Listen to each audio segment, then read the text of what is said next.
Hi students, good morning. I am Kumar, chemistry teacher from SKT school. Today we are going to discuss about the first lesson metallurgy. You know the name metallurgy. Metallurgy means in Tamil Ulogaviyal.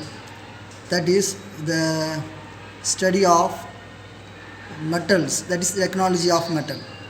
Some few examples are copper, iron, gold, silver, platinum, etc. Already you are very well knowledge about metals.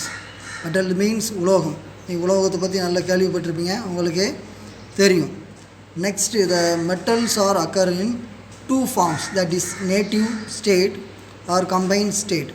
Native state means the metal occur only in the single compound, not a mixed compound or mixed ores. Clear? For example, gold.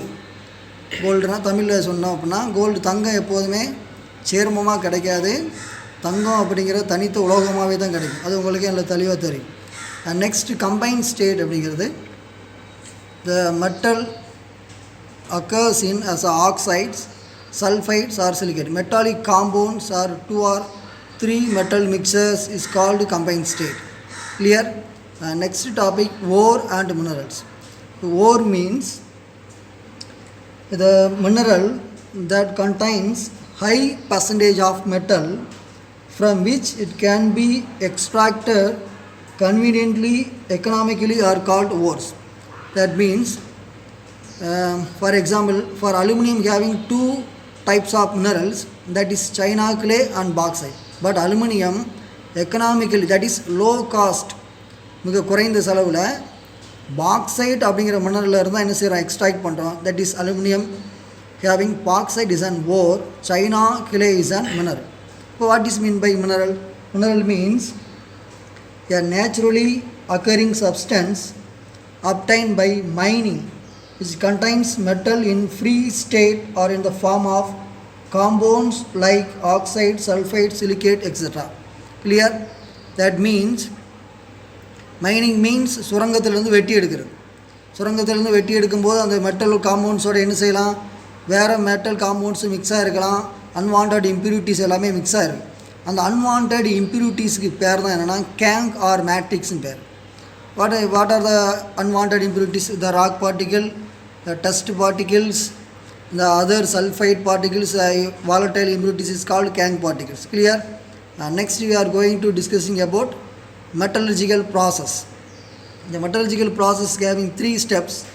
The first step is concentration of the ore, second one extraction of crude metal, third one refining of crude metal. That is the concentration in Tamil adarpithal. That means the unwanted impurities are removed from the ore particle. That is concentration of the ore. The concentration of the ore having 3 different steps depending upon the nature of the ore. அதாவது அந்த ஓரோட தன்மையை பொறுத்து நம்ம என்ன செய்யலாம் அப்படின்னா அந்த அடர்ப்பித்தல் முறைகளை 4 வகையாக பிரிச்சுருக்கிறாங்க. ஒன்று கிராவிட்டி செப்பரேஷன் மெத்தட், செகண்ட் வந்து flotation process, third one leaching, fourth one magnetic separation process. Clear? Next one extraction of crude metal. Extraction of crude metal means the concentrated ore is converted into impure metal. That is called extraction of crude metal. Third one, refining of crude metal means the purification of impure metal into pure metal. That is called refining of crude metal. First we are discussing about the concentration of the ores. See, the concentration of the ores means the removal of impurities from the ore particle is called concentration of ore. Once again, the impurity means the gang or matrix is called the impurities. The impurities, what are the impurities? The dust particle, the unwanted moisture, the stone particles, the other metal compounds are called gang or matrix. அப்படின்னா என்ன அப்படின்னா மாசுன்னு சொல்லுவோம். இந்த தேவையில்லாத கல், மண், நீர் போன்றவையெல்லாம் எதோடு சேர்ந்துருக்குன்னா அந்த ஓரோடு சேர்ந்துருக்கும். அதெல்லாம் நீக்கிறதுக்கு பேர் தான் என்ன, அடர்ப்பித்தல்னு பேர். சரியா? சரி, next the concentration of the ore first method discuss பண்ண போகிறோம். That is gravity separation method or hydraulic wash. Gravity separation means அந்த ஓர்ஸோட கிராவிட்டியை பேஸ் பண்ணி அந்த ஓர் பார்ட்டிகளையும் இம்ப்யூரிட்டிஸையும் ரிமூவ் பண்ண போகிறோம். That is called gravity separation method. First we very well known that the ore having high specific gravity, that means ore having, that is gold and oxide ores. Oxide ores க்கு two examples இருக்கு. That is hematite, the ore of iron, tin stone, the ore of tin. இந்த method எப்படி ஆக்சுவலாக நம்ம discuss பண்ணோம் அப்படின்னா, இதோட procedure என்ன அப்படின்னா, அந்த ஃபஸ்ட்டு ஓரை வந்து என்ன செய்யணும், க்ரஷிங் பண்ணி பவுடர் ஃபார்முக்கு கன்வெர்ட் பண்ணிக்கணும். இந்த பவுடர்ட் ஓரில் இந்த power of water, that is power of water means current of வாட்டரை வந்து பாஸ் பண்ணும்போது அந்த ஹெவி வெயிட் டஸ்ட்டு பார்ட்டிகள்லாம் என்ன செய்யும் அப்படின்னா ஈஸியாக ஹடில்ஸில் வந்து செட்டில் ஆயிரும். அந்த low wait, that is high specific gravity உள்ள அந்த ஓர் பார்ட்டிகிள்ஸ் வாட்டரோட என்ன செய்யும், ஈஸியாக ரிமூவ் ஆயிரும். That is gravity separation method. Next we are going to discuss about the froth flotation process. Froth means, frothனா என்னன்னு தெரியும் நினைக்கிறவங்களுக்கு. ஃப்ரோத்துங்கிறது நுரை, ஃப்ளோட்டுங்கிறது மிதக்கிறது. சரி, அப்போ வந்து தமிழில் அதுக்கு பேர் நுரை மிதப்பு முறைன்னு பேர். கிளியரா? ஃபஸ்ட்டு பாருங்கள், இந்த மெத்தட் எதுக்கு அப்ளிகேபிள் அப்படின்னா, this method is applicable only for sulphide ores. For example sulphide ஓருக்கு டூ எக்ஸாம்பிள்ஸ் கொடுத்துருக்குறேன். ஒன்று கலினா, that is lead sulfide. Next is zinc plant, that is zinc sulfide. These two ores are sulfide ores. These type of ores are easily concentrated by froth flotation process. Clear? In this method we use two frothing agents. Lot of frothing agents are used. In our book only give two frothing agents, one pine oil, another one eucalyptus oil. Clear? What is the purpose of adding in the frothing agents? In the light weight, that means the sulfide ores are light weight particles, easily wetted with the pine oil. So oil easy என்ன செய்யும், அது mix ஆயிரும். எதோட ஈஸியாக mix ஆகுதுன்னா வாட்டரோட mix ஆகாது. இதுதான் அந்த ஃப்ரோத்திங் ஏஜென்ட்ஸோட property. Next we using collector. Collector means that is used to collect the ore particle, that is sodium ethyl xanthate as used as a collector. These two ore particle plus sodium ethyl xanthate plus pine oil is mixed in a container, then passing high pressure air through these particles. The lightweight ore particles are goes to the froth. That means அந்த அதில் உள்ள அந்த ஓர் பார்ட்டிகள் இருக்குதா, அந்த ஓர் பார்ட்டிகள் எல்லாமே நுரையோடு சேர்ந்து அந்த நீரோட மேல் பகுதியில் போய் படிஞ்சிடும், மேல் பகுதியில் மிதக்க ஆரம்பிச்சிடும். இந்த heavy weight, that is heavy weight means the gang particles are settle at the bottom of the container. அந்த கண்டெய்னரோட பாட்டமில் போய் இது செட்டில் ஆயிரும். அப்படின்னா கேங் பார்ட்டிகல், சரி, அன்வான்ட் மெட்டீரியல்ஸ் ஈஸியாக செட்டில் ஆயிரும். சரி, எக்ஸாம்பிளுக்கு இன்னொரு அனதர் ஒன் எக்ஸாம்பிள் டவுட் வரலாம். Suppose two sulphide ores are mixed, how will you concentrate by the froth flotation process? Means, for example, lead and zinc sulfides are mixed in a ore particle. The depressing agent sodium cyanide or sodium carbonate can be used. So the sodium cyanide easily react with zinc sulfide ore and forms soluble sodium cyanide complex on the surface of zinc sulfide. But the reactivity of zinc sulfide can be reduced or retarded. But lead sulfide easily separated on the top of the liquid. That's all. Next one, leaching. Leaching in Tamil simply says that kaludal, washing means. Kaludal means washing. And this method is based on the solubility of the ore particles. So all ore particles are dissolved in or particular solvent. All gang particles are insoluble in nature. The first method we are going to discuss about cyanide leaching. You know the name cyanide, that's all. The cyanide acts as a solvent. That is aerated sodium cyanide acts as a solvent. Aerated means air means oxygen. Sodium cyanide acts as a solvent. In this method, gold and silver, the compounds are leached by this method, cyanide leaching method. Clear? For the gold react with aerated sodium cyanide aqueous solution, it gives soluble sodium arocyanide complex. Soluble arocyanide complex. It means the ore particles converted into soluble compound. The gangue particles are insoluble nature. They are settled down the beaker. Clear? Next. The next one very important 2-mark question, that is cementation. Cementation means the conversion of highly oxidative metal reduced to its elemental state, that is zero oxidation state. For example, the zinc is reacted with the soluble arocyanide complex. The gold is converted into AU. In the arocyanide complex, the oxidation state of gold is +2.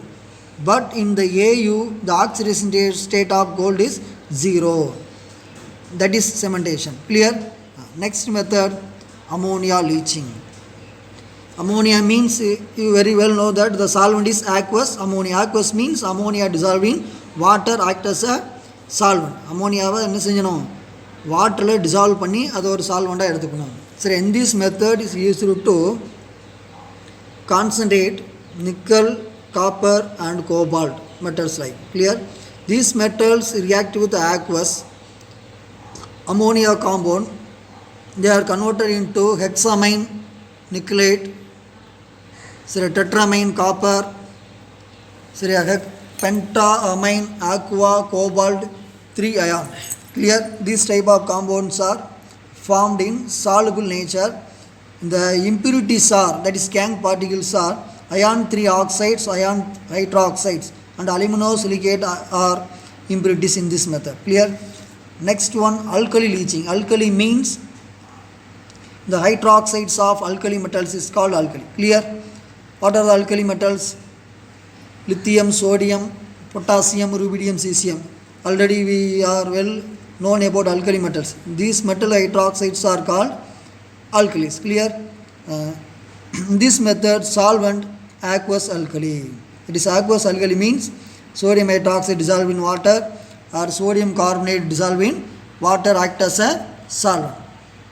In the particular alkali leaching method, aluminum can be easily concentrated. That is a bauxite ore of aluminum. This method, the bauxite ore treated with aqueous sodium hydroxide solution, it forms the soluble sodium aluminum hydroxide compound. Then the compound is treated with carbon dioxide. Then it forms the pure bauxite ore. Then the pure bauxite ore heated with 1670 Kelvin, it forms alumina. The alumina is called the concentrated ore particle. It is clear? In this method, the iron and titanium oxides are act as impurities. Clear? Next one, acid leaching means by using solvent aqueous sulfuric acid, that is H2SO for என்ன செய்றோம், solvent நம்ம use பண்ணுறோம். இந்த method என்ன செய்யலாம், zinc sulphate, that is zinc பிளண்ட்டுங்கிற ஓரோட dilute sulphuric acid add பண்ணுறோம் இன் ப்ரெசன்ஸ் ஆஃப் ஏரில். அது என்னவா மாறுது அப்படின்னா ஜிங்க் சல்ஃபேட்டாக மாறுது. That is insoluble zinc sulphide is converted into soluble zinc sulphate compound. That is called acid leaching. Next one method, the concentration, the last one method, that is magnetic separation method. Clear? In this method, applicable only for ferromagnetic ore particles. Ferromagnetic ore particles. This method based on the difference in magnetic property of ore particle and impurities. Clear? Once again, this method is based on the difference in magnetic properties between the ore particle and the impurity. Clear? For example, first example, tin stone is a ore. It having non-magnetic property. It is not it does not contain magnetic property. It is a non-magnetic ore particle. Wolframite is a impurity, but it is having magnetic property. With these two mixes, suppose This can be easily removed by using the magnetic separation method. The another one, the chromite and pyrolusite are ores, both having magnetic property, but the impurity, siliceous impurities having non-magnetic impurities. These type of ores and impurities can be removed by using the magnetic separation method. How will you do the experiment? First, the ore particle and impurities are crushed and it converted into powder form. Then the powdered ore particles are placed on the slope. Then it is passing heavy water, that is power of water. That's all. Simply says that you assume the rice mill. Clear? The rice mill having two rollers and the rollers are connected in the belt. You assume that the two rollers are magnetic rollers. Yeah. Both rollers are magnetic rollers, both having magnetic property. So we are placed in this the ore particle, ore plus gang particle in this side. The roller is rotating this direction.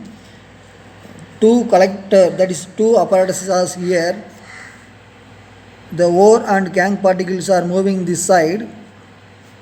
The magnetic roller easily attract the magnetic ore particles, and the magnetic ore particles are keeping down the near the magnetic roller, but non-magnetic particles are go away from the roller. That's all the procedure. Clear? In this way the magnetic and non-magnetic particles are removed. That's all, students. Next video we are going to discussing about the extraction of crude metal from. Next video we are going to discussing about the extraction of crude metal. Clear? சரி போகிறோம். That is extraction of crude metal. இல்லை ரெண்டு step இருக்குது. அதில் first step அப்படிங்கிறது என்னென்னா, the conversion of concentrated ore into metal oxide அப்படிங்கிறது first step. Second step the conversion of metal oxide into crude metal, that is impure metal அப்படிங்கிறது second step. இப்போ அதில் ஃபஸ்ட் ஸ்டெப்பை பற்றி நம்ம டிஸ்கஸ் பண்ண போகிறோம். The conversion of ores into metal oxide அப்படிங்கிறதுல ஃபஸ்ட்டு ரோஸ்டிங் அப்படின்னா என்னென்னு பார்க்க போகிறோம். ரோஸ்டிங்னா உங்களுக்கு தெரியும். ரோஸ்டிங்னா சிம்பிளாக என்னது, வறுக்கிறது தான். சரி, அப்போ ரோஸ்டிங்னா என்னதுன்னா, அந்த கான்சன்ட்ரேட்டட் ஓரை நம்ம என்ன செய்ய போகிறோம் அப்படின்னா, இன் ப்ரெசன்ஸ் ஆஃப் ஏரில், தட் இஸ் எக்ஸஸ் ஆஃப் ஏரில் நம்ம என்ன செய்ய போகிறோம், ஹீட் பண்ண போகிறோம். ஹீட் பண்ணும்போது என்ன கண்டிஷன் அப்படின்னா, அந்த மெட்டலோட மெல்ட்டிங் பாயிண்ட்டை விட லோயர் டெம்பரேச்சருக்கு தான் நம்ம என்ன செய்யணும் அப்படின்னா ஹீட் பண்ணணும். சரி, அதுக்கு எக்ஸாம்பிள் கொடுத்துருக்காங்க. ஒரு சல்ஃபைடு ஓர்ஸை தான் இந்த ரோஸ்டிங் மெத்தடில் நம்ம என்ன செய்யலாம் அப்படின்னா மெட்டல் ஆக்சைடாக கன்வெர்ட் பண்ணலாம். ஃபஸ்ட்டு லெட் சல்ஃபைடு ஓர் எடுத்துருக்கோம். அது ஆக்சிஜனோட நம்ம ஹீட் பண்ணும்போது என்னவோ மாறுது, லெட் ஆக்சைடு அப்படிங்கிற மெட்டாலிக் ஆக்சைடாக கன்வெர்ட் ஆகுது. சல்ஃபைடு ஆக்சைடு கேஸ் வந்து ரிலீஸ் ஆயிரும். அதே மாதிரி ஜிங்க் சல்ஃபைடு வந்து ஆக்சிஜனோட ரியாக்ட் ஆகும்போது என்ன ஆகுது, ஜிங்க் ஆக்சைடாக கன்வெர்ட் ஆகுது. சல்ஃபர் டை ஆக்சைடு வந்து ரிலீஸ் ஆயிரும். இதில் என்ன இம்ப்யூரிட்டிஸ்லாம் ரிமூவ் ஆகும் அப்படின்னா, அதில் ஆர்சனிக், சல்ஃபர், பாஸ்பரஸ்னால் அதில் இருக்கும். இது ஆக்சிஜனோட ரியாக்ட் ஆகும்போது அதோட வாலட்டைல் ஆக்சைட்ஸாக என்ன செய்யும் அப்படின்னா ரிமூவ் ஆயிரும். சரியா? நெக்ஸ்ட் ப்ராசஸ் வந்து கால்சினேஷன் பார்க்க போகிறோம். இந்த ரோஸ்டிங்கும் கால்சினேஷனுக்கும் ஒரே ஒரு டிஃப்ரென்ஸ் தான். அங்கே ரோஸ்டிங் வந்து ப்ரெசன்ஸ் ஆஃப் ஏரில் நம்ம என்ன செய்கிறோம் அப்படின்னா அந்த ஓரை வந்து மெட்டாலிக் ஆக்சைடை கன்வெர்ட் பண்ணுறோம். இங்கே ஆப்சன்ஸ் ஆஃப் ஏரில் அந்த கான்சன்ட்ரேட்டட் ஓரை மெட்டாலிக் ஆக்சைடாக கன்வெர்ட் பண்ணால் அந்த ப்ராசஸ்க்கு பேர் தான் கால்சினேஷன். கிளியராக? இந்த மெத்தடில் கார்பனேட் அண்ட் ஹைட்ரேட் ஓர்ஸை எப்படி கன்வெர்ட் பண்ண போகிறோம் அப்படின்னா மெட்டாலிக் ஆக்சைட்ஸாக கன்வெர்ட் பண்ண போகிறோம். அப்போ கால்சினேஷன் மெத்தடில் எதோ தான் கன்வெர்ட் பண்ண முடியும் அப்படின்னா கார்பனேட் ஓரையும் ஹைட்ரேட்டட் ஓர், அதாவது வாட்டர் உள்ள ஓர்ஸையும் என்ன செய்யலாம், கன்வெர்ட் பண்ணால். அதுக்கு ரெண்டு எக்ஸாம்பிள்ஸ் பார்க்க போகிறோம். ஃபஸ்ட் எக்ஸாம்பிள் லெட் கார்பனேட் அப்படிங்கிறத நம்ம என்ன செய்கிறோம் அப்படின்னா ஆப்சன்ஸ் ஆஃப் ஏரில் ஹீட் பண்ணும்போது லெட் ஆக்சைடாக மாறுது. அதே மாதிரி ஜிங்க் கார்பனேட் அப்படிங்கிற ஓரை ஹீட் பண்ணுறோம், அது ஜிங்க் ஆக்சைடாக கார்பன் டை ஆக்சைடாக மாறுது. அதே மாதிரி ஹைட்ரேட்டட் ஓருக்கு ரெண்டு எக்ஸாம்பிள் பார்க்குறோம். தட் இஸ் ஃபெரிக் ஆக்சைடு வந்து என்ன செய்கிறோம் அப்படின்னா ஹீட் பண்ணும்போது வாட்டர் மாலிக்யூல் ரிமூவ் ஆகி ஃபெரிக் ஆக்சைடாக கன்வெர்ட் ஆகுது. அதே மாதிரி ஹைட்ரேட்டட் அலுமினியம் ஆக்சைடை ஹீட் பண்ணும்போது அது என்னது அலுமினாவாக கன்வெர்ட் ஆகுது. இது எதுக்கு எக்ஸாம்பிள் அப்படின்னா கால்சினேஷன் அப்படிங்கிற ப்ராசஸ்க்கு example. Next process reduction of metal oxides. அதாவது ரிடக்ஷன் ஆஃப் மெட்டல் ஆக்சைடுனா மெட்டல் ஆக்சைடு நம்ம என்னவா மாற்ற போகிறோம் அப்படின்னா மெட்டலாக மாற்ற போகிறோம் in presence of the reducing agents. அந்த ரெடியூசிங் ஏஜென்ட்ஸுக்கு ஃபியூ எக்ஸாம்பிள்ஸ் கொடுத்துருக்கேன்னா ஒன்று carbon monoxide, hydrogen, aluminium, sodium and other மெட்டல்ஸை யூஸ் பண்ணலாம். ஒரு 1 மார்க் கொஸ்டின்ஸ் இருக்குது. Example carbon cannot be used as a reducing agent for sodium, potassium, aluminum, some metals. Next, carbon monoxide cannot be used as a reducing agent for zinc oxide and aluminum oxide. இதுக்கு reason next எபிசோடில் நம்ம எலிகம் டயக்ராமை discuss பண்ணும்போது answer சொல்கிறேன். இந்த reduction of மெட்டல்ஸை நம்ம first process என்ன பார்க்க போகிறோம் அப்படின்னா ஸ்மெல்ட்டிங் அப்படிங்கிற ப்ராசஸை பற்றி பார்க்க போகிறோம். ஸ்மெல்ட்டிங் அப்படிங்கிறது என்ன அப்படின்னா the conversion of metal oxide into metal by using reducing agent and flux. ஃப்ளக்ஸுங்கிறது ஒன்றும் இல்லை, அது ஒரு கெமிக்கல் சப்ஸ்டன்ஸ் தான். அந்த கெமிக்கல் சப்ஸ்டன்ஸை நம்ம யூஸ் பண்ணும்போது என்ன செய்யும் அப்படின்னா அது ஈஸியாக அந்த மெட்டலை ஃபியூசிபிள் ஃபார்முக்கு கன்வெர்ட் பண்ணி இந்த அன்வான்ட் இம்ப்யூரிட்டிஸ்லாம் ரிமூவ் பண்ணுறதுக்கு நம்ம என்ன செய்யணும் அப்படின்னா இந்த ஃப்ளக்ஸை வந்து யூஸ் பண்ணலாம். சரியா? இதுக்கு ஒரு எக்ஸாம்பிள் கொடுத்துருக்குறாங்க. நம்ம என்ன மெட்டாலிக் ஆக்சைடு எடுத்துருக்கோம் அப்படின்னா ஃபெரிக் ஆக்சைடு அப்படிங்கிற மெட்டாலிக் ஆக்சைடு எடுத்துகிட்டு என்ன ரெடியூசிங் ஏஜென்ட் ஆட் பண்ணுறோம் அப்படின்னா கார்பன் மோனாக்சைடு அப்படிங்கிற ரெடியூசிங் ஏஜென்ட் ஆட் பண்ணுறோம். இங்கே பேசிக் ஃப்ளக்ஸாக எதை ஆட் பண்ணுறாங்க அப்படின்னா calcium oxide, that is lime ஸ்டோனை ஆட் பண்ணுறோம். இது எல்லாம் மிக்ஸ் பண்ணி நம்ம ஹீட் பண்ணும்போது இந்த metallic oxide, that is ferric oxide என்னவா மாறிடுதுன்னா இம்ப்யூர் மெட்டலாக கன்வெர்ட் ஆகிடும். அப்போ இந்த பேசிக் ஃப்ளக்ஸ் வந்து அதில் வந்து என்ன கேங் பார்ட்டிக்கல் இருக்கும் அப்படின்னா சிலிக்கன் டை ஆக்சைடு அப்படிங்கிற கேங் பார்ட்டிக்கலாக இருக்கும். அதோடு சேர்ந்து ரெண்டு என்னவா கால்சியம் சிலிக்கேட் அப்படிங்கிற ஸ்லாக்காக மாறிடும். இப்போ ஸ்லாக்னா என்ன அப்படின்னா flux plus gangue is equal to slag. ஃப்ளக்ஸுங்கிற ஒரு காம்பவுண்ட், ஸ்லாக்ங்கிறது என்ன கேங்கிறது கழிவு, அதோடு சேர்ந்து என்னவா வருது ஸ்லாக்காக என்ன செய்யும் வெளியில் போயிடும். சரி, அப்போ நம்ம இந்த எக்ஸ்ட்ராக்ஷன் ஆஃப் அயானில் எது ஸ்லாக்னு கேட்டால் என்ன சொல்லுவீங்க அப்படின்னா கால்சியம் சிலிக்கேட் தான் ஸ்லாக். சரி, நெக்ஸ்ட் டாபிக்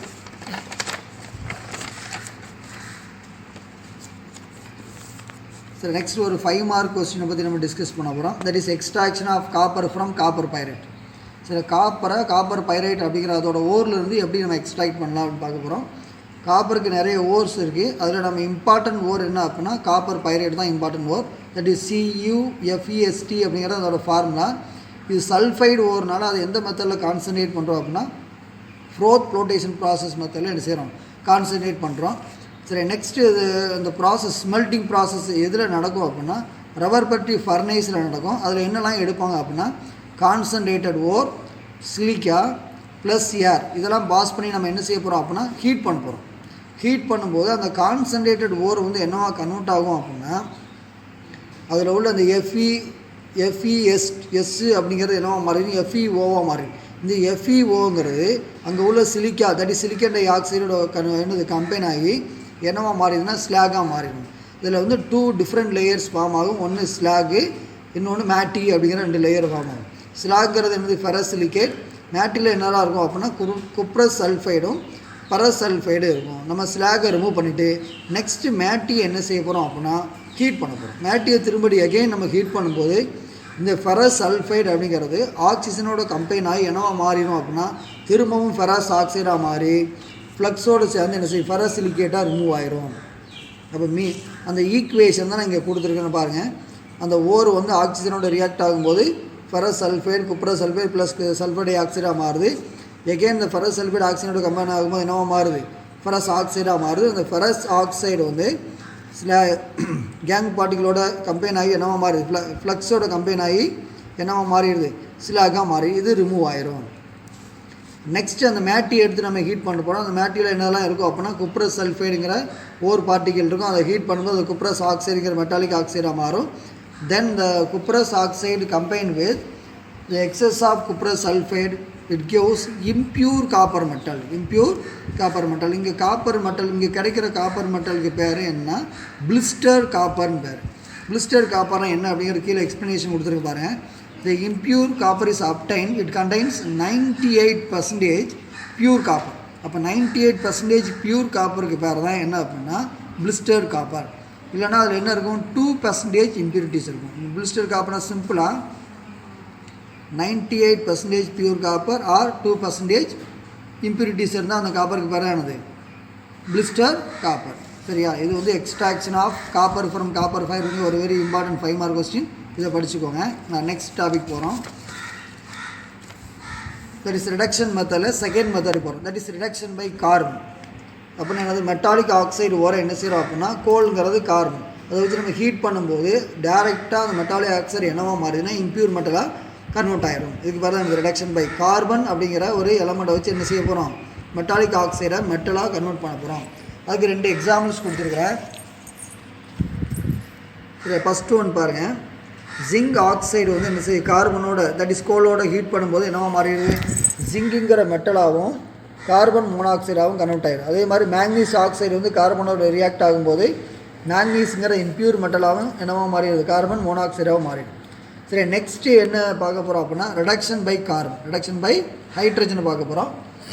அதாவது எந்தெந்த மெட்டல்லாம் ஹைட்ரஜனோட லெஸ் எலக்ட்ரோ பாசிட்டிவ் நேச்சரோ அந்த மெட்டல்லாம் என்ன செய்யலாம் ஹைட்ரஜனை வச்சு நம்ம ஈஸியாக ரெடியூஸ் பண்ண முடியும். கிளியரா? எக்ஸாம்பிளுக்கு அயன், லட்டு, காப்பர், சில்வர் இது எல்லாமே என்னது ஹைட்ரஜனோட லெஸ் எலக்ட்ரோ பாசிட்டிவ் மெட்டல்ஸ். அப்போ அந்த மெட்டல்ஸை ஈஸியாக என்ன செய்யலாம் அப்படின்னா ஹைட்ரஜனை வச்சு நம்ம ரெடியூஸ் பண்ண முடியும். ஃபார் எக்ஸாம்பிளுக்கு சில்வர் ஆக்சைடு என்ன செய்கிறோம் ஹைட்ரஜனை வச்சு ரெடியூஸ் பண்ணும்போது டேரெக்டாக அந்த ஆக்சைடோட என்னவா மாறினா இம்ப்யூர் சில்வராக கன்வெர்ட் ஆகிடும். சரி, ஆனால் இன்னொன்று பாருங்கள், நிக்கல் ஆக்சைடை ரெடியூஸ் பண்ணுறதுக்கு நம்ம எதை யூஸ் பண்ணுறோம்னா வாட்டர் கேஸை யூஸ் பண்ணுறோம். நம்ம ஆல்ரெடி 11th ஸ்டாண்டர்டில் படிச்சிருக்கிறோம். வாட்டர் கேஸுங்கிற என்னது it is a combination of carbon monoxide and hydrogen. இந்த ரெண்டும் எதோட ரியாக்ட் ஆகுது அப்படின்னா நிக்கல் ஆக்சைடோட ரியாக்ட் ஆகும்போது என்னவா மாறிடுது நிக்கல் ப்ளஸ் கார்பன் டை ஆக்சைடாகவும் ப்ளஸ் வாட்டராகவும் கன்வெர்ட் ஆகிடும். நெக்ஸ்ட்டு ஆட்டோ ரிடக்ஷனை பற்றி பார்க்க போகிறோம். ஆட்டோ ரிடக்ஷன் அப்படின்னா சிம்பிளாக ரோஸ்ட் பண்ண போகிறோம். சிம்பிள் ரோஸ்டிங்கில் அந்த ஓர் வந்து என்னவா மாறிடும்னா க்ரூடு மெட்டலாக மாறிடும். தட் இஸ் இம்ப்யூர் மெட்டலாக மாறிடும். இதுக்கு எந்த ஒரு ரெடியூசிங் ஏஜென்ட்டுமே நம்மளுக்கு தேவையில்லை. புரிஞ்சுதா? எக்ஸாம்பிளுக்கு சின்னபார் அப்படிங்கிற மெர்க்குரியோட ஓரோட நம்ம ரோஸ்ட் பண்ணும்போது ரோஸ்டிங் மீன்ஸ் வித் ஆக்சிஜனோட ஹீட் பண்ணும்போது டேரெக்டாக அந்த ஓர் என்னவா மாறிடுதுன்னா இம்ப்யூர் மெட்டலாக கன்வெர்ட் ஆகிடுது. கிளியராக? இதுக்கு வந்து ஆட்டோ ரிடக்ஷன் பேர். அடுத்து ரிடக்ஷன் பை மெட்டல் அப்படின்னா என்ன மீனிங்னா ஒரு ஹைலி ரியாக்டிவ் மெட்டலை வச்சு இன்னொரு மெட்டல் ஆக்சைடை ஈஸியாக மெட்டலாக கன்வெர்ட் பண்ணுற ப்ராசஸ்க்கு பேர் தான் என்ன அப்படின்னா ரிடக்ஷன் பை மெட்டல். அதில் எக்ஸாம்பிளுக்கு நம்ம என்ன கொடுத்துருக்காங்கன்னா அலுமினோ தெர்மிக் ப்ராசஸ்ன்னு ஒன்று கொடுத்துருக்குறாங்க. அப்படின்னா என்ன mean reduction of chromic oxide to chromium. Chromic ஆக்சைடை நம்ம குரோமியமாக கன்வெர்ட் பண்ணுற அந்த ப்ராசஸ்க்கு பேர் தான் அலுமினோ தெர்மிக் ப்ராசஸ். இங்கே என்ன நடக்குது அப்படின்னா இந்த குரோமிக் ஆக்சைடையும் அலுமினியம் பவுடரையும் 3:1 ரேஷியோவில் ஒரு ஃபயர் கிளே குருசிபிளில் எடுத்துக்கணும். அதுக்கு மேலே நம்ம என்ன ஆட் பண்ணுறோம் அப்படின்னா இக்னிஷன் மிக்சரை ஆட் பண்ணுவாங்க. அந்த இக்னிஷன் மிக்சருங்கிறது என்ன அப்படின்னா magnesium powder plus barium peroxide add பண்ணுவோம். ஆட் பண்ணிவிட்டு ஒரு மெக்னீசியம் ரிப்பனை என்ன செஞ்சுருப்பாங்க இன்சர்ட் பண்ணியிருப்பாங்க. இந்த ஃபயர் கிளே குருசிபிள் எதில் இருக்கும் அப்படின்னா ஒரு சாண்ட் பாத்தில் இருக்கும். என்ன பர்பஸுக்கு அப்படின்னா அந்த சாண்ட் பாத்துங்கிறது இங்கே ப்ரொடியூஸ் ஆகிற ஹீட்டை வந்து ரெடியூஸ் ஆக விடாமல் என்ன செய்யும் அப்படின்னா ப்ரிவென்ட் பண்ணதுக்கு அது யூஸ் ஆகும். இந்த ஹீட்டு வந்து வெளியே ரிலீஸ் ஆகாமல் தடுக்கிறது தான் சேண்ட் பாத்தில் வச்சுக்கிறோம். இந்த மெக்னீசியம் ரிப்பன் நம்ம பேர்ன் பண்ணுற போது இங்கே என்ன ரியாக்ஷன்ஸ்லாம் நடக்குது அப்படின்னா இந்த பேரியம் பெராக்சைடு வந்து மெக்னீசியத்தோடு ரியாக்ட் ஆகும்போது barium oxide magnesium oxide form ஆகும். நெக்ஸ்ட்டு இந்த மிக்சரில் உள்ள இந்த குரோமிக் ஆக்சைடு அலுமினியம் ரியாக்ட் ஆகும். இந்த குரோமிக் ஆக்சைடு என்ன செய்யும் அப்படின்னா அலுமினியத்தோட 2400 டிகிரி செல்சியஸ் ஹீட்டிங் ஜென்ரேட் ஆகுது. அந்த ஹீட்டில் இந்த ஆக்சைடு ஓர் என்னவா மாறிடுதுன்னா குரோமியமாக கன்வெர்ட் ஆகிடும். குரோமியம்ங்கிற மெட்டலாக கன்வெர்ட் ஆகிடும். இந்த அலுமினியம் ஆக்சைடாக மாறிடும். இந்த பர்டிகுலர் ரியாக்ஷனில் எவ்வளோ எனர்ஜி ரிலீஸ் ஆகுது அப்படின்னா 852 kJ/mol எனர்ஜி வந்து ரிலீஸ் ஆகும். இது ரிடக்ஷன் பை மெட்டலுக்கு ஒரு எக்ஸாம்பிள். அனதர் எக்ஸாம்பிள் என்ன அப்படின்னா பேரியம் ஆக்சைடு வந்து ஹைலி ரியாக்டிவ் மெட்டலான சோடியத்தோடு ரியாக்ட் ஆகும்போது போரான் ஆக்சைடு வந்து ஹைலி ரியாக்டிவ் மெட்டலான சோடியத்தோடு ரியாக்ட் ஆகும்போது போரான் அப்படிங்கிற எலமெண்ட் வந்து கிடைக்குது. அடுத்து டைட்டானியம் ஆக்சைடுங்கிற மெட்டல் மெக்னீசியத்தோடு ரியாக்ட் ஆகும்போது நம்மளுக்கு டைட்டானியம்ங்கிற மெட்டலும் மெக்னீசியம் ஆக்சைடும் கிடைக்கும். இதெல்லாம் ரிடக்ஷன் பை மெட்டலுக்கு that is thermodynamic principle of metallurgy பற்றி பார்க்க போகிறோம். அதில் ஃபஸ்ட்டு ஒரு மெட்டல் ஆக்சைடு ரெடியூஸ் ஆகிற ஈக்குவேஷனை கொடுத்துருக்காங்க. தட் இஸ் மெட்டல் ஆக்சைடு வந்து என்ன மெட்டலாகவும் ஆக்சிஜனாகவும் எனது ரெடியூஸ் ஆகுது. என்ன ரெடியூசிங் ஏஜென்ட் யூஸ் பண்ணியிருக்காங்கன்னா கார்பன் ரெடியூசிங் ஏஜென்ட்டை யூஸ் பண்ணியிருக்காங்க இந்த ரியாக்ஷனில். கார்பனை வந்து ரெடியூசிங் ஏஜெண்ட்டாக யூஸ் பண்ணும்போது 2 டிஃப்ரெண்ட் ப்ராடக்ட் வந்து ஃபார்ம் ஆகும். ஒன்று கார்பன் டை ஆக்சைடாக ஃபார்ம் ஆகும், இல்லைன்னா கார்பன் மோனாக்சைடாக ஃபார்ம் ஆகும். சரி, அந்த தெர்மோடைனமிக்கில் நம்ம இம்பார்ட்டன்ட் பாயிண்ட் என்ன, இந்த selection of reducing agent based on thermodynamics. இந்த ரெடியூசிங் ஏஜென்ட்டோட செலெக்ஷன் வந்து எதை பேஸ் பண்ணியிருக்கு அப்படின்னா தெர்மோடைனமிக்ஸை பேஸ் பண்ணி தான் இருக்குது. ஆல்ரெடி நம்மளுக்கு எல்லாருக்கும் தெரியும், ஸ்பான்டேனியஸ் ரியாக்ஷனாக இருந்தால் டெல்டா ஜியோட value, that is free energy சேஞ்சோட வேல்யூ வந்து நெகட்டிவாக இருந்தால் அது என்னது, ஒரு ஸ்பான்டேனியஸ் ரியாக்ஷன். இப்போ டெல்டா ஜி வேல்யூ வந்து லார்ஜ் நெகட்டிவாக இருந்தால் தான் அது பெஸ்ட்டு ரெடியூசிங் ரியாக்ஷன். இப்போ ஒரே மெட்டல் ஆக்சைடை ரெடியூஸ் பண்ணதுக்கு 2-3 ரியேஜென்ட் இருக்குன்னு வச்சுக்கோங்க. அதில் எந்த ரியேஜென்ட்டுக்கு delta G value large negative வேல்யூவாக இருக்கோ அதுதான் பெஸ்ட் ரெடியூசிங் ரியாக்ஷன். நெக்ஸ்ட் நம்ம ஆல்ரெடி 11th ஸ்டாண்டர்டில் படித்து தான் delta G equal delta H minus T delta எஸ்ங்கிறது தெரியும். டெல்டா ஜிங்கிறது ஃப்ரீ எனர்ஜி சேஞ்ச், டெல்டா ஹெச்ங்கிறது என்தால்பி சேஞ்ச், டிங்கிறது temperature in kelvin scale, delta எஸ்ங்கிறது என்னென்னா என்ட்ரோஃபி சேஞ்ச் அப்படிங்கிறதுலாம் உங்களுக்கு தெரியும். இப்படிதானா? இதை நம்ம என்ன செய்கிறோம் அப்படின்னா y equal to mx + c அப்படிங்கிற ஃபார்மில் எடுத்துக்கிறோம். இந்த மெட்டல் ஆக்சைடு ஃபார்மேஷனை ஹெரால்டு எலிங்கம் அப்படிங்கிற சயின்டிஸ்ட் எப்படி அசியூம் பண்ணார் அப்படின்னா ஒரு ஈக்குலிபிரியம் ரியாக்ஷனாக எடுத்துக்கிட்டார். அந்த ஈக்குலிபிரியம் ரியாக்ஷனில் standard free energy change value எப்படி எடுத்துருக்காங்க அப்படின்னா -RT/ln(k), தட் இஸ் ஈக்குலிபிரியம் கான்ஸ்டண்ட்டை வச்சு நம்ம என்ன செஞ்சுருக்காரு அப்படின்னா இந்த வேல்யூ வந்து டெரைவ் பண்ணியிருக்காரு. சரியா? இப்போ அந்த ஹெரால்டு எலிங்கம் என்ன அசியூம் பண்ணியிருக்காருன்னு பாருங்கள். இந்த ஃபார்மேஷனாக மெட்டல் ஆக்சைடை வந்து ஒரு ஈக்குலிபிரியம் ரியாக்ஷனாக அசியூம் பண்ணியிருக்காரு. அதுக்கப்புறம் அந்த ஹெரால்டு எலிங்கம் எதை கால்குலேட் பண்ணியிருக்காரு அப்படின்னா இந்த standard free energy change of the formation of metal oxide at various temperature for reduction of metal oxide. ஒரு மெட்டல் ஆக்சைடு ரெடியூஸ் ஆகிறதுக்கு delta standard free energy change வேல்யூவை வேரியஸ் டெம்பரேச்சர்ஸில் என்ன செஞ்சுருக்காருன்னா கால்குலேட் பண்ணியிருக்காரு. சரி, அப்போ எலிங்கம் டயக்ராம்னா என்ன, சிம்பிளாக ஒரு கொஸ்டின் கேட்டால் என்ன ஆன்சர் பண்ணுறது? The graphical representation of the change in standard free energy value for the formation of metal oxide with temperature is called Ellingham diagram. Clear? Ellingham diagramனு சிம்பிளாக பாருங்கள். நான் y ஆக்சிஸில் வந்து ஸ்டாண்டர்ட் ஃப்ரீ எனர்ஜி சேஞ்ச் எடுத்துக்கிறோம், x ஆக்சிஸில் வந்து என்ன செஞ்சுருக்கோம், டெம்பரேச்சர் எடுத்துக்கிறீங்க. இங்கே ஸ்லோப் வேல்யூங்கிறது என்னது, delta S, that is enthalpy, that is entropy. Delta எஸ்ங்கிறது என்னது, என்ட்ரோஃபி.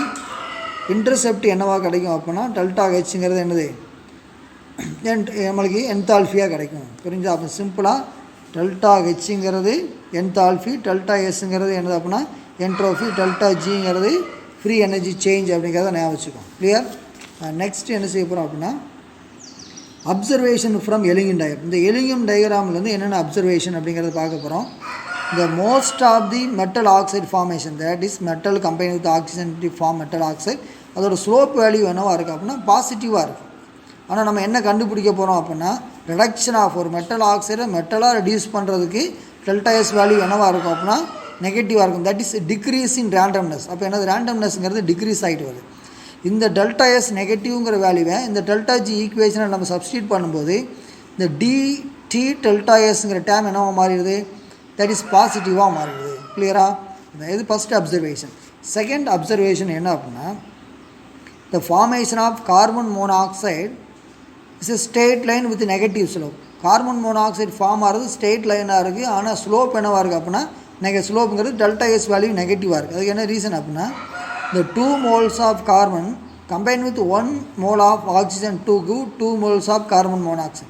அப்போ 2 moles of carbon monoxide form ஆகிறதுக்கு டெல்டா எஸ் வேல்யூ என்னவாக இருக்குது, பாசிட்டிவ் சைனில் இருக்குது. அப்போ என்ன meaning, carbon monoxide is more stable at high temperature. இப்போ கார்பன் மோனாக்சைடு வந்து ரொம்ப ஸ்டேபிளாக இருக்குது எப்போ, ஹை டெம்பரேச்சர். இது செகண்ட் அப்சர்வேஷன். தேர்டு என்ன, ஒரு பர்டிகுலர் டெம்பரேச்சரில் இந்த மெட்டல் ஆக்சைட்ஸோட ஃப்ரீ எனர்ஜி சேஞ்ச் வேல்யூ எப்படி இருக்கும் அப்படின்னா லெஸ் நெகட்டிவாக இருக்கும், இல்லைன்னா ஜீரோவாக இருக்கும். அதுக்கு என்ன reason, below this temperature delta G value negative, that is metal oxide is stable. அதாவது இந்த டெம்பரேச்சருக்கு கீழே இருக்கும்போது டெல்டா ஜி வேல்யூ நெகட்டிவாக இருக்கும், மெட்டல் ஆக்சைடு ஸ்டேபிளாக இருக்கும். எபோவ் திஸ் டெம்பரேச்சர், அந்த பர்டிகுலர் டெம்பரேச்சரை விட அதிகமாக இருந்துச்சு அப்படின்னா டெல்டா ஜி வேல்யூ பாசிட்டிவாக மாறிடும், மெட்டல் ஆக்சைடு என்னவாக மாறிடுது, லெஸ் ஸ்டேபிளாக மாறும். அதுக்கு என்ன meaning, at higher temperature metal oxide is less stable. Temperature அதிகமாக இருந்துச்சுன்னா அந்த மெட்டல் ஆக்சைடு லெஸ் ஸ்டேபிளாக மாறிடுது. ஃபோர்த் அப்சர்வேஷன் பாருங்கள். ஒரு பர்டிகுலர் டெம்பரேச்சரில் the sudden change in slope is occurs for magnesium oxide and mercury oxide. இதுக்கு என்ன reason, due to phase transition. Phase transition என்ன மீனிங், அந்த சாலிட் லிக்யூடாக மாறுறது, லிக்யூட் கேஸாக மாறுறது, இதுக்கு பேர் தான் ஃபேஸ் டைம். அப்படி மாறும்போது என்னது அந்த ஸ்லோப்பில் வந்து சடன் சேஞ்ச் வந்து ஃபார்ம் ஆகும். Next applications for Ellingham diagram. Ellingham டயக்ராமோட அப்ளிகேஷன்ஸ் பார்க்க போகிறோம்.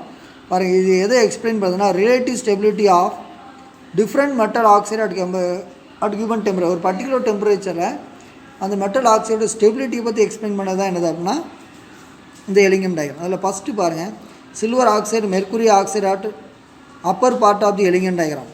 சரி, எலிங்கம் டயக்ராமோட அப்பர் பார்ட்டில் எதெல்லாம் இருக்குது? சில்வர் ஆக்சைடு, மெர்க்குரி ஆக்சைடு இருக்குது.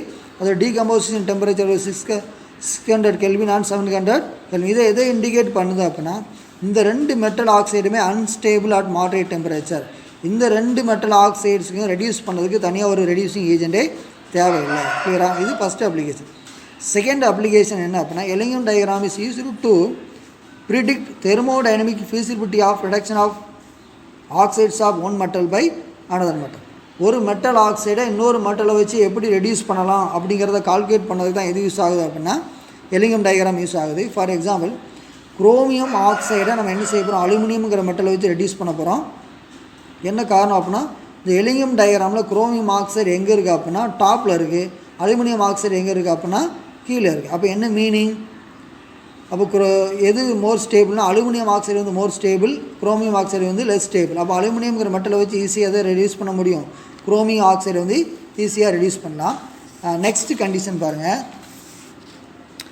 But aluminium cannot be used as a reducing agent for magnesium oxide and calcium oxide. ஏன்னா அலுமினியத்தை ஆனால் மெக்னீசியம் ஆக்சைடையும் கால்சியம் ஆக்சைடையும் ரெடியூஸ் பண்ணுறதுக்கு நம்ம யூஸ் பண்ண முடியாது. என்ன ரீசன் அப்படின்னா மெக்னீசியம் ஆக்சைடும் கால்சியம் ஆக்சைடும் lies below the aluminium oxide. Aluminium ஆக்சைடுக்கு கீழே எதுனா இருக்குது? மெக்னீசியம் ஆக்சைடும் கால்சியம் ஆக்சைடு இருக்குது. அப்படின்னா என்ன meaning? Aluminium oxide is less stable than magnesium oxide and calcium oxide. Clear? அடுத்து தேர்டு அப்ளிகேஷனை பாருங்கள். இந்த carbon can reduce many metallic oxide sufficiently at high temperature.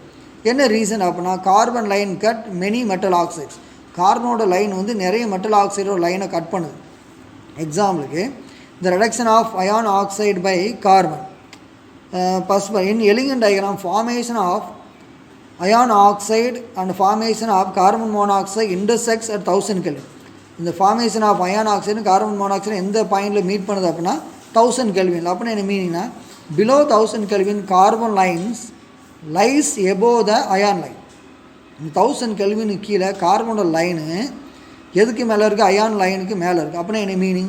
It indicates iron oxide stable then carbon monoxide. அப்போ iron oxide வந்து என்ன செய்ய முடியும்? Carbon monoxide வந்து ஸ்டேபிளாக இருக்கும். அப்போ at this temperature range reduction is not feasible. அந்த டெம்பரேச்சர் ரேஞ்சில் எதை ரெடியூஸ் பண்ண முடியாது அப்படின்னா அயான் ஆக்சைடை கார்பனை வச்சு ரெடியூஸ் பண்ண முடியாது. அடுத்து நெக்ஸ்ட் பாருங்கள், above 1000 kelvin carbon lines below the ion line, that is coke or carbon can be used as a reducing agent above 1000 Kelvin. above 1000 கெல்வினுக்கு மேலே பார்த்தீங்க அப்படின்னா கார்பன் லைன் எதுக்குங்க இருக்குது அப்படின்னா அயான் லைனுக்கு கீழே இருக்குது.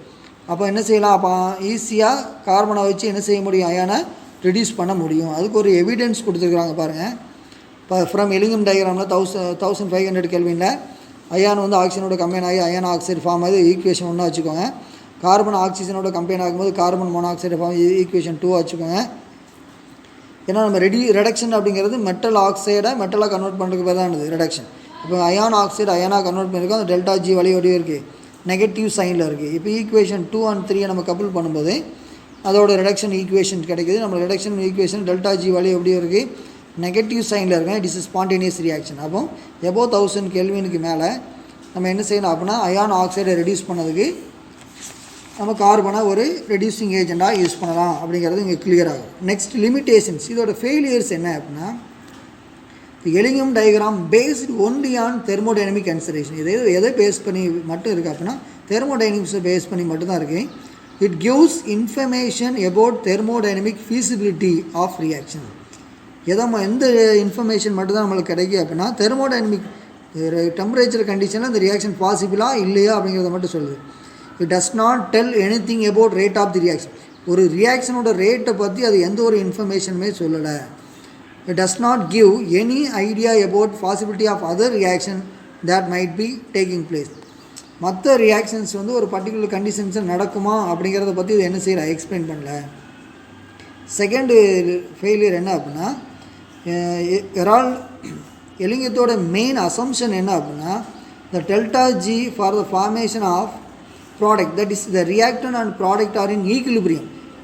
சரி, ஒரு மெட்டல் ஆக்சைடு ஃபார்ம் ஆகக்கூடிய ரியாக்ஷனில் அந்த அந்த metal plus oxygen plus metal oxide என்னவா இருக்குது அப்படின்னு அசியூம் பண்ணியிருக்காங்கன்னா ஒரு ஈக்குலிபிரியம் ஸ்டேட்டில் இருக்குன்னு அசியூம் பண்ணியிருக்கேன். But which is not always true. அது வந்து சரியானது இல்லை. சரியா? அப்போ இந்த பாயிண்ட்ஸ்லாம் நம்ம பார்த்துட்டோம். எலிங்கன் டயக்ராம்னா என்ன அதில் பார்த்தோம். அடுத்து electrochemical principle of metallurgy பற்றி டிஸ்கஸ் பண்ண போகிறோம். எப்படி தெர்மோடைனமிக் பிரின்சிபல் அப்ளிகேஷன்ஸ் பார்த்தோமோ மெட்டலர்ஜிக்கல் ப்ராசஸில், அதே மாதிரி எலக்ட்ரோ கெமிக்கல் ப்ராசஸ் நிறைய அப்ளிகேஷன்ஸ் இருக்குது. அதாவது இந்த ஆக்டிவ் மெட்டல்ஸ்னு சொல்லுவாங்க. தட் இஸ் சோடியம், பொட்டாசியம், அந்த மாதிரி எலமெண்ட்ஸை கார்பனை வச்சு என்ன செய்ய முடியாதுன்னா தெர்மோடைனமிக்கலாக ஈஸியாக ரெடியூஸ் பண்ண முடியாது. அதை மாதிரி மெட்டல்ஸை என்ன செய்ய போகிறோம் அப்படின்னா எலக்ட்ரோ கெமிக்கல் மெத்தட்ஸ் வச்சு ரெடியூஸ் பண்ண போகிறோம். அந்த மெட்டல் சால்ட்டை வந்து நம்ம என்ன ஸ்டேட்டில் எடுத்துக்கணும் அப்படின்னா ஃபியூசிபிள் ஸ்டேட்டில் எடுத்துக்கணும். அதாவது உரிய நிலையில் எடுத்து என்ன செய்ய போகிறோம் அப்படின்னா எலக்ட்ரிக் கரண்ட்டை பாஸ் பண்ணி ரெடியூஸ் பண்ணுற ப்ராசஸ்க்கு பேர் தான் electrochemical principle of metallurgy. அதாவது நம்மளுக்கு ஒரு Gibbs free energy change of the electrolysis process கொடுத்துருக்காங்க. That is delta G0 equal to -NFE. இங்கே டெல்டா G0 அப்படிங்கிறது என்ன, standard Gibbs free energy change. என்னங்கிறது நம்பர் ஆஃப் எலக்ட்ரான் ட்ரான்ஸ்ஃபர், எஃப்ங்கிறது Faraday, ஈங்கிறது எலக்ட்ரிக் பொட்டன்சியல். சரி, அந்த எலக்ட்ரிக் பொட்டன்சியலோட வேல்யூ பாசிட்டிவாக இருந்தால் டெல்டா ஜியோட வேல்யூ என்னவாக இருக்கும், நெகட்டிவாக இருக்கும். That process is spontaneous. Clear? இந்த பிரின்சிபலில் மெயின் என்ன அப்படின்னா மோர் reactive metal easily replace the less reactive metal from it solution. அதாவது எதோட ரியாக்டிவிட்டி அதிகமாக இருக்குதோ அது என்ன செய்யும் அப்படின்னா ரியாக்டிவிட்டி கம்மியான உள்ள மெட்டல் சால்ட்டை அதோட சொல்யூஷன்லேருந்து ஈஸியாக ரீப்ளேஸ் பண்ணும். அப்படிங்கிற பிரின்சிபலை பேஸ் பண்ணி தான் இந்த எலக்ட்ரோ கெமிக்கல் பிரின்சிபலை நம்ம பார்க்க போகிறோம். அதுக்கு 2 எக்ஸாம்பிள் கொடுத்துருக்காங்க. தட் இஸ் என்ன செய்ய போகிறோம் அப்படின்னா காப்பருங்கிற மெட்டலை சில்வர் குளோரைடு சொல்யூஷனோட ஆட் பண்ணும்போது காப்பர் குளோரைடுங்கிற சால்ட்டாகவும் சில்வர் மெட்டல் வந்து என்ன செய்யும் ஈஸியாக ரெடியூஸ் ஆகுது. அதே மாதிரி காப்பர் குளோரைடு ஜிங்கை ஆட் பண்ணும்போது காப்பர் குளோரைடு எவ்வளோ ரெடியூஸ் ஆகுது, காப்பருங்கிற மெட்டலாக ரெடியூஸ் ஆகுது. இதுக்கு நம்ம ஒரு 5 மார்க் பார்க்க போகிறோம். That is extraction of aluminium by Hall Heroult process பற்றி பார்க்க போகிறோம். இந்த அலுமினியத்தை நம்ம ரெடியூஸ் பண்ணோம் அப்படின்னா அந்த அலுமினியத்தை ரெடியூஸ் பண்ணுற ப்ராசஸ்க்கு பேர் ஹால் ஹெரால்டு ப்ராசஸ். அதில் நம்ம ஒரு அயான் டேங்கில் என்னெல்லாம் எடுத்துக்கிறோம் அப்படின்னா எலக்ட்ரோலைட்டை எடுத்துக்கிறோம். அந்த எலக்ட்ரோலைட் என்னெல்லாம்னு பாருங்கள். 20% அலுமினா, அப்புறம் கிரையோலைட் எடுத்துக்கணும், 10% கால்சியம் குளோரைடு எடுத்துக்கணும். இதுதான் என்னதுன்னா எலக்ட்ரோலைட்னா என்னது, மோல்டன் ஸ்டேட்டில் இருக்கும், தட்டி சொல்யூஷனாக இருக்கும். கால்சியம் குளோரைடு என்ன பர்பஸ்க்காண்டி ஆட் பண்ணுறோம் அப்படின்னா இந்த lower the melting point of the mixture, இந்த மிக்சரோட மெல்ட்டிங் பாயிண்ட்டை ரெடியூஸ் பண்ணதுக்கு நம்ம செஞ்சுருக்கோம், கால்சியம் குளோரைடு ஆட் பண்ணியிருக்கோம். இந்த மொத்த அப்பாரட்டஸோட டெம்பரேச்சர் எவ்வளோ மெயின்டைன் பண்ணோம் அப்படின்னா 1270 கெல்வின் வந்து நம்ம மெயின்டைன் பண்ணி ஆகணும். இங்கே இன்னரில் இந்த அயான் டேங்கோட இன்னர் லைனிங் என்ன கொடுத்துருப்பாங்க அப்படின்னா கார்பன் வந்து கேதோட ஆக்ட் ஆகும், கார்பன் பிளாக்ஸ் வந்து ஆனோட ஆக்ட் ஆகும். ரெண்டுமே என்னதுன்னா கார்பன் தான் கேத்தோட ஆனோட ஆக்ட் ஆகுது. இங்கே தான் நம்ம எலக்ட்ரோலைட்டை எடுத்துருக்கோம். அப்போ எலக்ட்ரிக் கரண்ட்டை பாஸ் பண்ணும்போது ஃபஸ்ட்டு என்ன நடக்கும் அப்படின்னா செல்ஃப் அயோனைசேஷன் நடக்கும். இந்த அலுமினாங்கிற பார்ட்டிக்கல் ஓர் வந்து என்னவோ மாறிடும்னா அலுமினியம் அயனாகவும் ஆக்சைடு அயனாகவும் மாறுது. அப்போ கேத்தோல் என்ன ரியாக்ஷன் இருக்குது, கேத்தோல் ரிடக்ஷன். அலுமினியம் வந்து ரெடியூஸ் ஆகி என்ன, அலுமினியம் அயான் வந்து ரெடியூஸ் ஆகி அலுமினியங்கிற மெட்டலாக மாறிடுது. ஆனோவில் என்ன நடக்கும், ஆக்சிஜன் வந்து என்ன செய்யும் ஈஸியாக ஆக்சிடேஷன் இன்வால்வ் ஆகி ஆக்சிஜன் மாலிகுலாகவும் எலக்ட்ரான் வந்து ரிமூவ் ஆகிடும். அட் த சேம் டைம் இந்த கார்பனில் என்ன நடக்குன்னா கார்பனில் ஆனோடு கேத்தோடு 2 இருக்குது. அதில் ஒன்றில் வந்து ஆக்சிடேஷன் ப்ராசஸ் நடக்குது. ஒன்று கார்பன் மோனாக்சைடு மாறுது, இன்னொன்று என்னவா மாறுது கார்பன் டை ஆக்சைடாக மாறுது. இந்த ஓவரால் ரியாக்ஷனை நம்மளுக்கு கொடுத்துருக்குறாங்க. தட் இஸ் அலுமினியம் அந்த ஆக்சிடேஷன் ரிடக்ஷன் ப்ராசஸ் எதை வச்சு நம்ம ரெடியூஸ் பண்ணுறோம் அப்படின்னா கார்பன் அப்படிங்கிறத வச்சு நம்ம ரெடியூஸ் பண்ணியிருக்கோம். டேரெக்டாக அந்த அலுமினியம் அயன் என்னவா மாறிடுது, அலுமினியமாக மாறிடுது. ப்ளஸ் கார்பன் டை ஆக்சைடாக என்ன செய்யும் கன்வெர்ட் ஆகிடும். இந்த இம்ப்யூரிட்டிஸ் எல்லாமே எங்கே போய் செட்டில் ஆகிரும் அப்படின்னா ஆனோடுக்கு கீழே போய் செட்டில் ஆகிரும். அந்த பியூர் அலுமினியம் வந்து எதில் போய் settle refining or purification of crude metal. அப்புறம் என்ன மீனிங்னா ஒரு இம்ப்யூர் மெட்டல் வந்து இம்ப்யூரிட்டிஸை ரிமூவ் பண்ணிவிட்டு அதை பியூர் மெட்டலாக கன்வெர்ட் பண்ண போகிற ப்ராசஸ் தான் நம்ம இங்கே பார்க்க போகிறோம். அதில் ஃபஸ்ட்டு மெத்தட் என்ன அப்படின்னா டிஸ்டிலேஷன். இந்த மெத்தட் எதுக்கு அப்ளிகபிள் அப்படின்னா லோ பாயிலிங் வாலடைல் மெட்டல்ஸு அதோட இம்ப்யூரிட்டிலேருந்து ரிமூவ் பண்ண போகிறோம். எக்ஸாம்பிளுக்கு ஜிங்க் கொடுத்துருக்கோம், அதோட பாயிலிங் பாயிண்ட் வந்து 1180 கெல்வின், மெர்க்குரி வந்து 630 கெல்வின். இதில் அந்த இம்ப்யூர் மெட்டலை ஃபஸ்ட்டு நம்ம ஹீட் பண்ணும்போது அது வேப்பர் ஸ்டேட்டுக்கு என்னவா மாறும். அந்த வேப்பர் ஸ்டேட்டுக்கு தட் இஸ் என்னன்னா மோல்டன் ஸ்டேட்டுக்கு மாறும், உருகிய நிலைக்கு மாறும். வேப்பர் ஸ்டேட் மீன்ஸ் இங்கே என்ன ஸ்டேட்டுக்கு மாறிடும், மோல்டன் ஸ்டேட்டுக்கு மாறும். மோல்டன்னா உருகிய நிலையாக மாறிடும். அதை நெக்ஸ்ட்டு என்ன செய்யணும் அப்படின்னா நம்ம கண்டென்சேஷன் அப்படின்னா அதை கூல் பண்ணி பியூர் மெட்டலாக கன்வெர்ட் பண்ணிக்கலாம். இம்ப்யூரிட்டிஸ் எல்லாமே இதுலேருந்து ரிமூவ் ஆயிரும். இந்த மெத்தடுக்கு வேறு டிஸ்டிலேஷன். அடுத்து லிக்விவேஷன் அப்படிங்கிற மெத்தடை பற்றி பார்க்க போகிறோம். இங்கே என்ன செய்ய போகிறோம் அப்படின்னா this method is applicable to remove impurities with high melting point from low melting point metals. எக்ஸாம்பிளுக்கு 10 கொடுத்துருக்கோம், 904 கெல்வின் இதோட மெல்ட்டிங் பாயிண்ட்டு. லெட்டோட மெல்ட்டிங் பாயிண்ட் வந்து 600 கெல்வின், மெர்க்குரிக்கு வந்து 234 கெல்வின், பிஸ்மத்துக்கு வந்து 540 கெல்வின் அப்படிங்கிறத நம்மளாம் தெளிவாக கொடுத்துருக்கோம். இங்கே என்ன ப்ராசஸ்னால் அந்த இம்ப்யூர் மட்டை அதோட மெல்ட்டிங் பாயிண்ட்டை விட ஹையர் மெல்ட்டிங் பாயிண்ட் ஹீட் பண்ணுறோம் ஆப்சன்ஸ் ஆஃப் ஏரில். அப்போ அந்த இம்ப்யூர் மெட்டல் என்ன மோல்டன் பியூர் மெட்டலாக மாறும். ஏன்னா வரும் மோல்டன் பியூர் மெட்டலாக மாறும். அந்த மோல்டன் பியூர் மெட்டலை என்ன செய்யலாம், நம்ம கூல் பண்ணி திரும்பி சாலிட் ஸ்டேட் கன்வெர்ட் பண்ணலாம். இந்த மெத்தடுக்கு பேர் தான் என்ன அப்படின்னா லிக்விவேஷன். சரியா. நெக்ஸ்ட்டு பியூரிஃபிகேஷன் மெத்தட் அப்படின்னா electrolytic purification or electrolytic refining.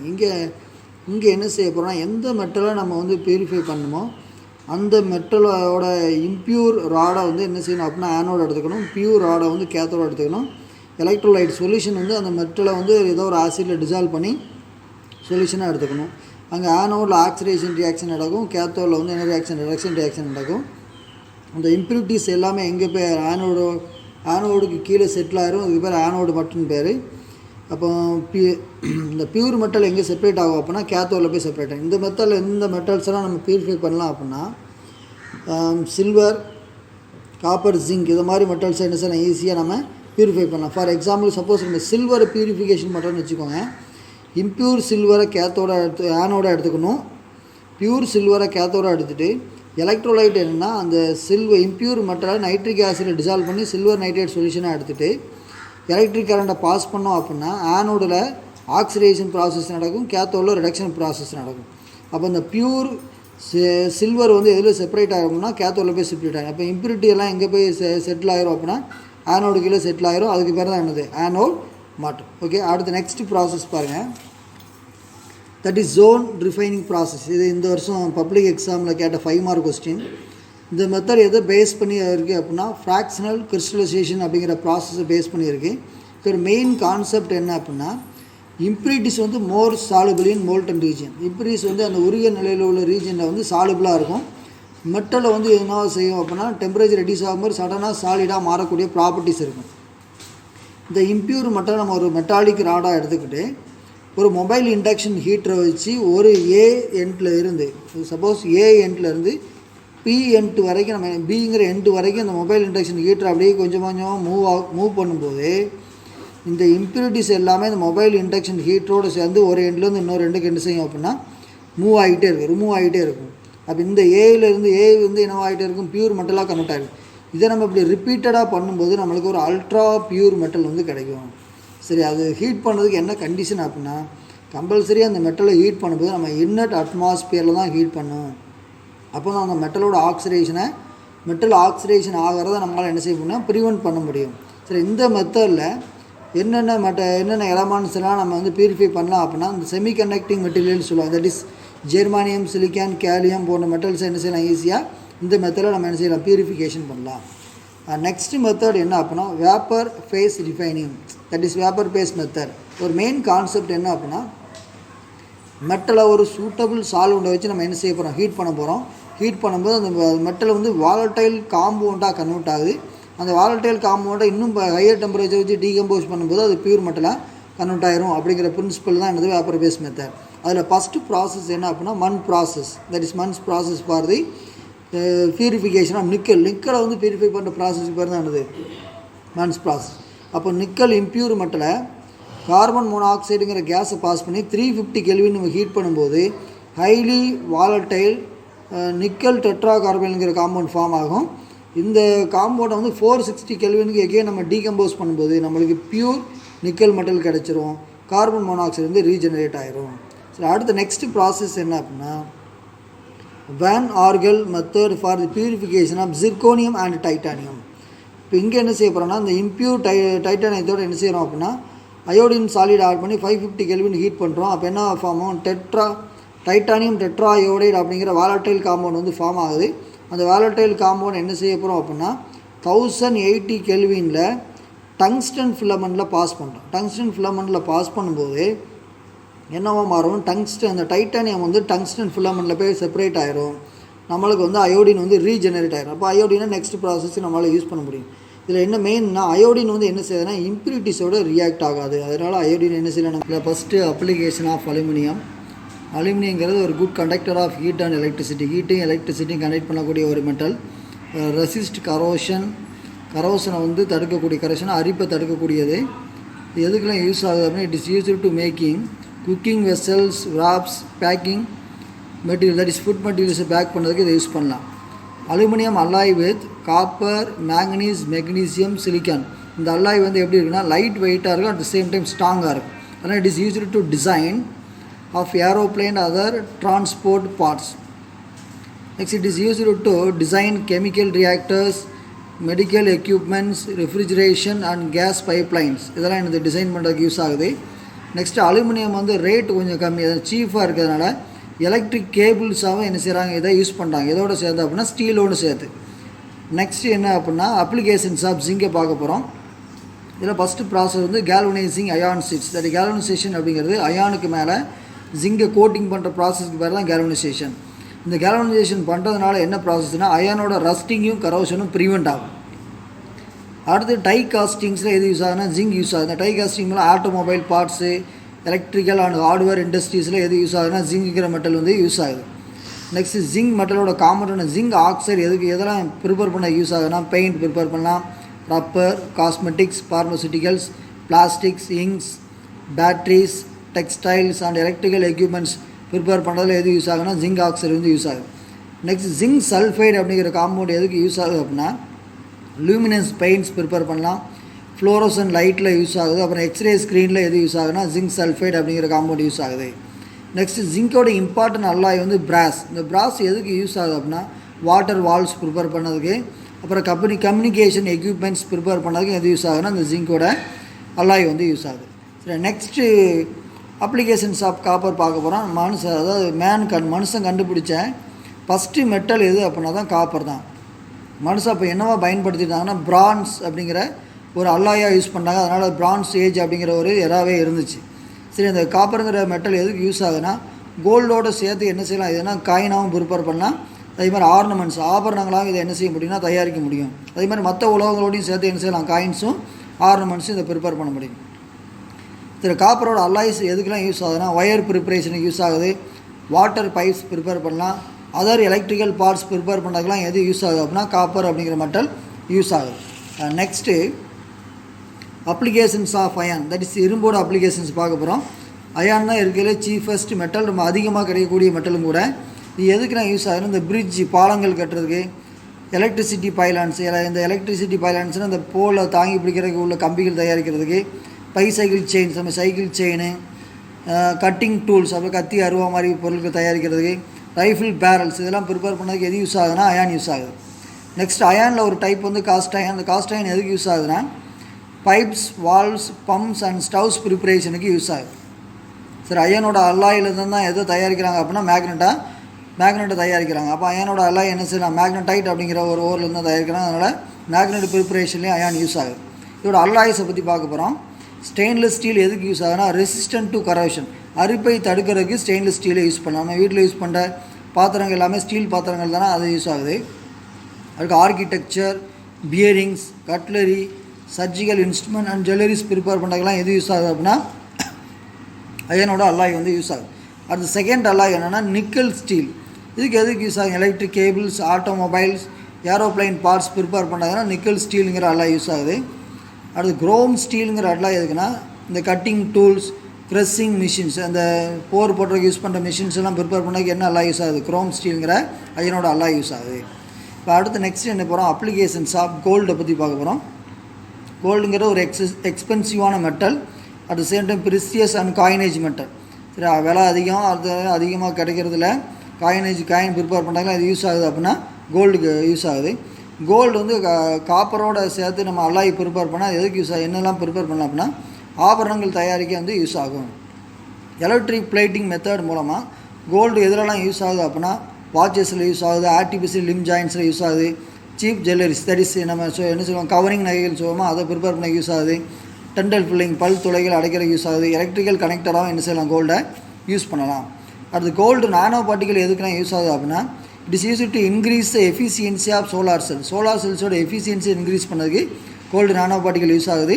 Gold nano பார்ட்டிகளை கேட்டலிஸ்ட்டாகவும் யூஸ் பண்ணலாம். இதெல்லாம் அந்த மெட்டலோட அப்ளிகேஷன்ஸ். அதுக்கு ஒரு பெஸ்ட் எக்ஸாம்பிள் ஒன்று கொடுத்துருக்காங்க, that is iron pillar in Delhi. அதுக்கு அசோகா பில்லர்னு பேர். அதோட ஹைட் எவ்வளோ அப்படின்னா 23 feet 8 inches. அது அகலம் எவ்வளோ இருக்குது அப்படின்னா வைட் வந்து 16 inches இருக்கும். வெயிட் வந்து 6000 kilogram. ஏஜ் எத்தனை வருஷம் ஆகுதுன்னா அந்த பில்லர் நிறுவி குறைந்த 1200 வருடங்கள் ஆகுது. சரி, ஏன் இது வரைக்கும் அது வந்து என்ன செய்யலை அப்படின்னா துருவு பிடிக்கலை, அதோட வெயிட்டும் குறையலை. அதுக்கு என்ன காரணம் அப்படின்னா அதில் மிசாவைட் அப்படிங்கிற ஒரு அல்லாய் இருக்குது. அந்த அல்லாயில் என்னென்ன காம்பினேஷன் இருக்குது, அயான் இருக்குது, ஆக்சிஜன், ஹைட்ரஜன், இந்த மூணோட மிக்சர் தான் அந்த மிசாவைட் அப்படிங்கிற அல்லாய். இந்த அல்லாய் இருக்கிறனால தான் அது என்ன செய்யும் இவ்வளோ நாள் துரு பிடிக்காமல் ரொம்ப ஸ்டேபிளாக இருக்குது. இது நம்ம பழமையான இந்தியர்களோட கட்டிடக்கலைக்கும் அவங்களோட உலோகவியலுக்கும் ஒரு பெஸ்ட் எக்ஸாம்பிள். தேங்க்யூ.